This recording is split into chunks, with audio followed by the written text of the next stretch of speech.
Good morning बच्चों, good afternoon, good evening, good night. जब भी आप ये वीडियो देख रहे हो, उम्मीद करता हूँ आप लोग पढ़ाई अच्छे से कर रहे होंगे और वीडियो को भी देख रहे होंगे, और जो मैंने आपको PDF दी थी उससे भी आप उस चीज़ को समझ रहे होंगे। बच्चों, आज हम सॉलिड स्टेट का लेक्चर नंबर 2 लेके आए। मैं कोशिश करूँगा कि जो आपका वीडियो है वो 10-12 मिनट से ज़्यादा ना हो, ताकि आप उसे आसानी से YouTube पे डाउनलोड कर सकें। अब बच्चों, क्योंकि संसाधन कम है और मैं ऋषिकेश से भी आउट ऑफ स्टेशन हूँ, तो जितना मेरे से हो सकता था उतनी मैंने कोशिश की है आप लोगों को उस चीज़ को प्रोवाइड कराने की।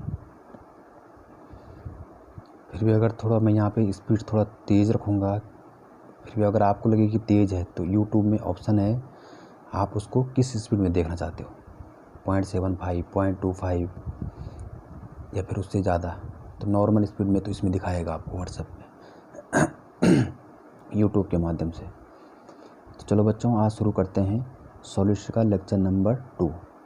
बच्चों, कल हमने लेक्चर फर्स्ट में पढ़ा था कि जो ठोस होते हैं वो अवयवी कणों की जो व्यवस्था के आधार पर 2 प्रकार से हमने वर्गीकृत किया था। फर्स्ट था आपका क्रिस्टलाइन सॉलिड और दूसरा था अक्रिस्टलीय सॉलिड। तो इनमें हमने डिफरेंस किया था और इनमें मैंने कुछ आपको गृह कार्य देता हूँ, उम्मीद करता हूँ आपने वो भी कर दिया होगा। तो आज बच्चों हम, क्योंकि हमने पूर्व इस चैप्टर में जो हमने पढ़ा था क्रिस्टलीय और अक्रिस्टलीय ठोस, आज हमने अब सिर्फ इसमें से क्रिस्टलीय ठोस ही पढ़ने हैं इस चैप्टर के अंतर्गत। तो फिर जो क्रिस्टलीय ठोस होते हैं उनको पुनः हम जो अंतर आणविक फोर्स होता है, बल होता है, उसके आधार पर वर्गीकृत करेंगे। इंटरमॉलिक्यूलर फोर्स जिसको आप कहते हैं। तो इंटरमॉलिक्यूलर फोर्स के आधार पर क्रिस्टलीय ठोस बच्चों 4 प्रकार के होते हैं, जैसा कि आपको दिखाई दे रहा होगा।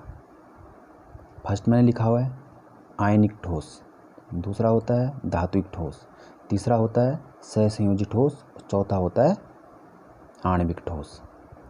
ठीक, तो बच्चों मैंने कहीं कहीं शॉर्ट लिखा हुआ है, और इस चैप्टर में आपको अमूमन, क्योंकि हिंदी में थोड़ा सा आपको शब्द थोड़ा टफ लगेंगे, तो थोड़ा इंग्लिश में अगर आप इसको समझने की कोशिश करेंगे तो इंग्लिश में थोड़ा आसान रहेगा समझना, क्योंकि इसकी शब्दावली थोड़ा अलग है, डिफरेंट अन्य चैप्टरों की तुलना में। मैंने यहाँ कहीं कहीं शॉर्ट भी लिखा हुआ है, तो आपको पता चल जाएगा, बार बार वही चीज़ आ रही है तो मैंने उसको शॉर्ट में लिखा हुआ है। तो बच्चों, फर्स्ट हम इनमें भेद करते हैं कि आयनिक ठोस। तो फर्स्ट हम करते हैं जो आयनिक ठोस होते हैं वो किससे बने होते हैं, मतलब तो जो उनके अवयवी कण होते हैं, तो इसको मैंने बोला है कंस्टिट्यूएंट पार्टिकल। तो बच्चों, जो आयनिक ठोस होते हैं वो आपके किससे बने होते हैं, आयन से बने होते हैं, जैसे धनायन और ऋणायन, जैसे NaCl, Na+Cl- आयन से बना हुआ ठोस। ये कैसा ठोस है, आयनिक ठोस। तो ये कंस्टिट्यूएंट पार्टिकल क्या होते हैं, अवयवी कण जिससे मिलकर बना होता है आयन होते हैं। इसी प्रकार से धात्विक में कंस्टिट्यूएंट पार्टिकल क्या होते हैं, मैंने शॉर्ट में लिखा हुआ है, अवयवी कण है ये भी। इसके अवयवी कण जिससे बना होता है धातु के परमाणु, मेटल एटम से बने होते हैं। तीसरे प्रकार का बच्चों मैंने किया हुआ है सहसंयोजी ठोस। अब इसमें अवयवी कण क्या होते हैं, कंस्टिट्यूएंट पार्टिकल क्या होते हैं, नॉन मेटल, अधातुएं, इनके परमाणु से मिलकर बना होता है। और चौथा बच्चों मैंने इसमें बोला आणविक ठोस है। अब आप समझ रहे हो कि आणविक ठोस है तो किससे बना होगा, मॉलिक्यूल से, अणु से बना होगा। कहीं कहीं परमाणु से भी मिलकर बना होगा, क्योंकि परमाणु आपस में मिलकर क्या बनाते हैं, अणु बनाते हैं, तो परमाणु से मिलकर भी बना हो सकता है। ठीक, दूसरा डिफरेंस मैंने इनको टेबल फॉर्म में लिया है ताकि आपको आसानी रही। अब किताब में क्योंकि आपको बहुत ज़्यादा लैंग्वेज मिलेगी, आपको फिर समझ नहीं आएगा, मैंने इसको आपको आसान से तरीके में समझाने की कोशिश की है। दूसरा हमने इससे पढ़ा है इनमें फोर्स कौन सा होता है आयनिक ठोस में, जिसके कारण ये अवयवी कण आपस में बंधे हुए रहते हैं, इनके बीच में बॉन्ड। तो इसको बच्चों हम बोलते हैं, जो आयनिक ठोस होते हैं वो आपको इलेक्ट्रोस्टैटिक फोर्स के द्वारा आपस में बंधे हुए, जिसको हम हिंदी में बोलते हैं विद्युत आकर्षण बल। ठीक है, जिसे तो बच्चों हम अपनी भाषा में क्या बोलते हैं, जो हम पढ़ते थे, आयनिक बल या आयनिक बॉन्ड। ठीक, अब धातुओं के मध्य कौन सा बंध के द्वारा होते हैं कंस्टिट्यूएंट पार्टिकल आपस में जुड़े हुए, ये होते हैं धात्विक बंध, जिसको हम बोलते हैं मेटेलिक बॉन्ड। तीसरा बच्चों सहसंयोजी बंध, क्योंकि सहसंयोजी ठोस है तो सहसंयोजी बंध के द्वारा जुड़ा होगा। सहसंयोजी बंध में किस में होते हैं, अधातुओं में। और जो अणु होते हैं बच्चों ये अणु किससे, वान डर वाल फोर्स के द्वारा जुड़े होते हैं। ये सारे फोर्स हम 11वीं में पढ़ चुके हैं। वान डर वाल फोर्स सबसे वीक फोर्स होता है जिसके द्वारा बंधे होते हैं।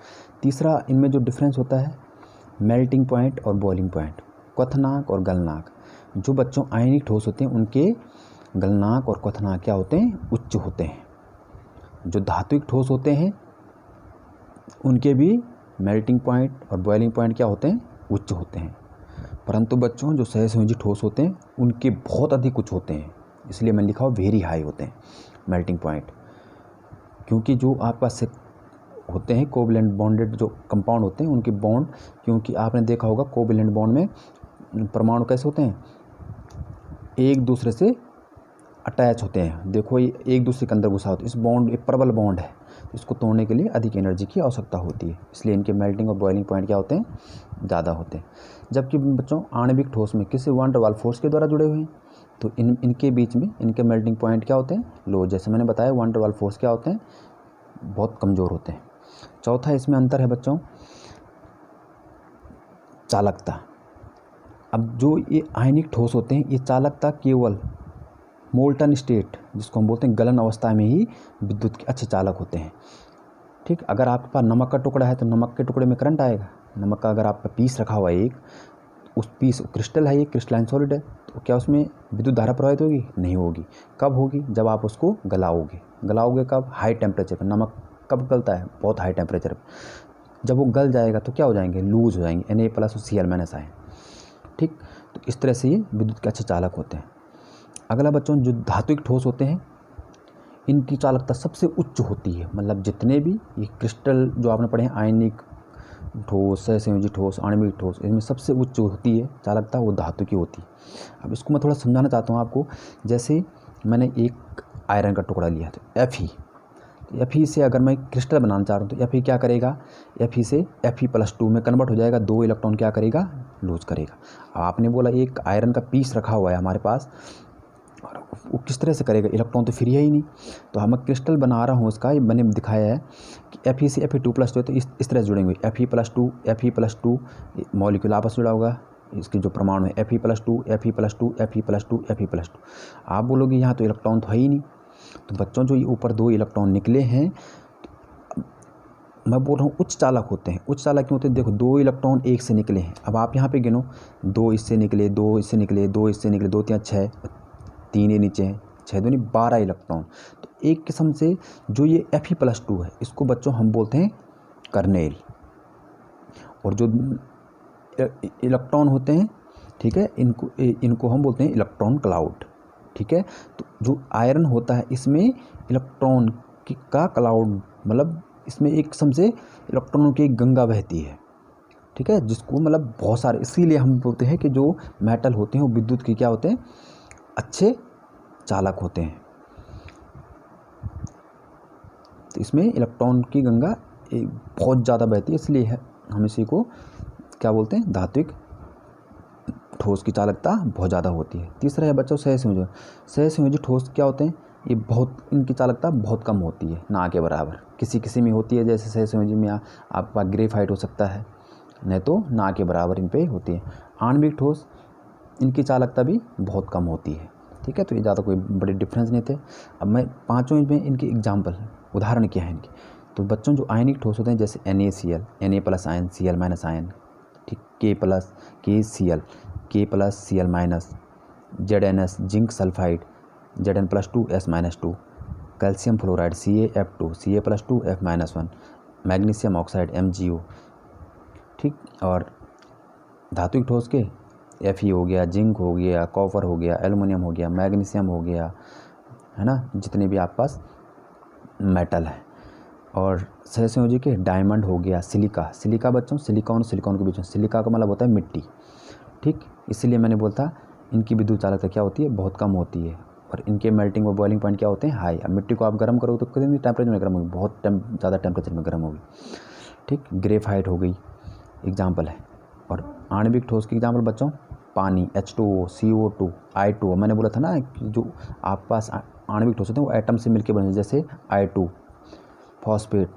Phosphorus, P4, S8। ये S8 बच्चों क्योंकि सल्फ़र पकड़ रिंग स्ट्रक्चर बनाता है, इसलिए एसिड फॉर्म बना लेता है। H2 हो गया, CCl4 हो गया, HCl हो गया। तो बच्चों ये थे 4 प्रकार के क्रिस्टलीय ठोस जिन्होंने हमने अंतराणविक आकर्षण बल के आधार पर वर्गीकृत किया है। अब बच्चों मैंने आपको गृह कार्य दिया है, क्योंकि वीडियो 10 मिनट का ऑलरेडी हो चुका है, तो आपको मैंने गृह कार्य के लिए दिया है कि अंतराणविक बल के आधार पर निम्न को विभक्त करें। आपने उनमें एग्जाम्पल दिए हैं, आपने इनमें से बताना है कि कौन आयनिक ठोस है, कौन सहसंयोजी ठोस है, कौन धात्विक ठोस है, कौन इसमें आणविक ठोस हैं। तो आपने इसमें जैसे K2SO4, बेंजीन दे रखा, C ग्रेफाइट है, सिलिकॉन कार्बन है, magnesium, calcium fluoride, H2, P4, H2O इत्यादि। तो आपने इनको बताना है। दूसरा क्वेश्चन देगा, आयनिक ठोस गलित अवस्था में विद्युत के चालक होते हैं परंतु ठोस अवस्था में नहीं, क्यों? तो मैंने आपको सहसंयोजी में यहाँ पे बताया था चालकता के बारे में, तो आप इसका आंसर भी बता सकते हो। तीसरा है, किस प्रकार के ठोस विद्युत के चालक आघातवर्धनीय और तन्य होते हैं? तो बच्चों आज का लेक्चर यहीं पे समाप्त करते हैं। Good night. आप अच्छे से पढ़ाई करते रहें। कुछ लोग तो सो भी गए होंगे, है ना, तो आप कुछ जाग भी रहे होंगे। तो बच्चों आपसे उम्मीद करते हैं कि आप इसका पूरा सदुपयोग उठाएंगे और घर में रह के अच्छे से पढ़ाई कर सकते हैं। और बच्चों इसकी PDF मैं आपको नोट्स की ये भी व्हाट्सएप में आपको प्रोवाइड कर दूँ, ठीक। और अगर आपको थोड़ा लग रहा है कि थोड़ा तेज़ पढ़ाया जा रहा है, तो आप यूट्यूब में आपको पूरा ऑप्शन मिलता है उसमें नीचे कि आप इसको किस स्पीड 0.25 की स्पीड से पढ़ना चाहते हो, 0.75 की स्पीड से पढ़ना चाहते हो, जिस स्पीड से आप उसको पढ़ना चाहते हो। थैंक यू बच्चों, आप इसका स्क्रीनशॉट भी ले सकते हो। Thank you, good night.